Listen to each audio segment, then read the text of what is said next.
m'appelle Ariane Grimbach, je suis diététicienne nutritionniste, diététicienne gourmande parce que je défends beaucoup le plaisir de manger et notamment de manger le midi. Comment sortir du traditionnel sandwich du boulanger, c'est pas compliqué, il suffit peut-être d'un tout petit peu d'organisation, mais en fait il faut un petit peu partir de ce qu'on a dans le frigo, utiliser ses restes, c'est-à-dire qu'on peut prendre l'habitude quand on prépare son repas le soir de faire peut-être une portion en plus. S'il reste un petit peu de légumes, de les garder au congélateur et du coup on va très facilement avoir des ingrédients déjà disponibles et puis on va mixer ça par exemple à une céréale. Mais justement pour avoir de la variété c'est bien de être un peu curieux et puis goûter des tas de céréales nouvelles, que ce soit de l'épeautre, du sarrasin, du quinoa. Comme ça on pourra facilement avoir de la variété, puis on va mettre là-dedans par exemple émincer du poulet parce qu'on aura cuit un poulet, mis des petits morceaux de thon, des petites lamelles de saumon fumé, plus toutes sortes de légumes et on va avoir un plat complet. Pourquoi ce renouveau aujourd'hui des boîtes repas ou des gamelles? C'est qu'en fait, à la fois il y a beaucoup de personnes qui ne disposent pas d'une cantine sur le lieu de leur entreprise ou qui ont une cantine qui est très peu attractive ou très chère.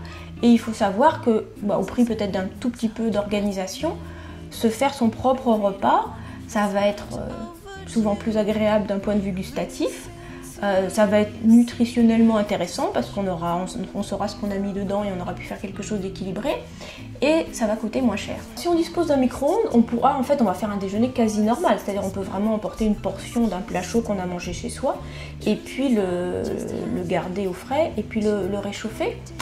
Si on n'a pas de micro-ondes, on va plutôt aller vers quelque chose de froid. Toutes ces salades à base de céréales, elles se mangent très facilement froides.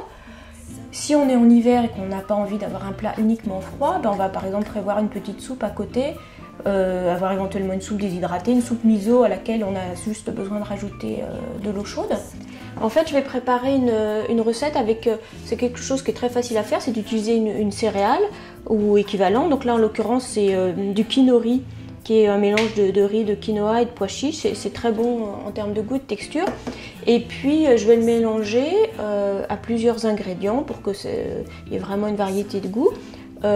Du concombre, de l'avocat, des crevettes et puis je mettrai aussi de la coriandre. L'idée c'est que ce soit à la fois un plat complet et puis qu'il y ait du goût. Je vais commencer par le concombre. En fait je vais couper le concombre en petits dés.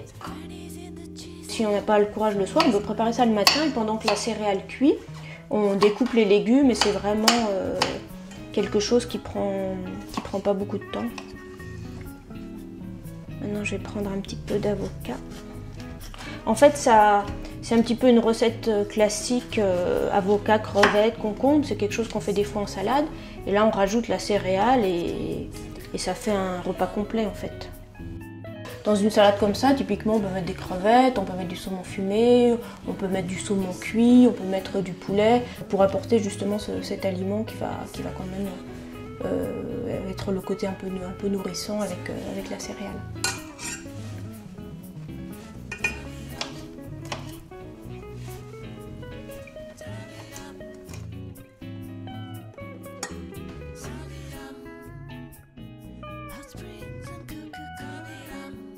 Et ça y est, elle est prête, je peux l'emmener au bureau et la garder au frais et puis elle sera prête à déguster à l'heure du déjeuner.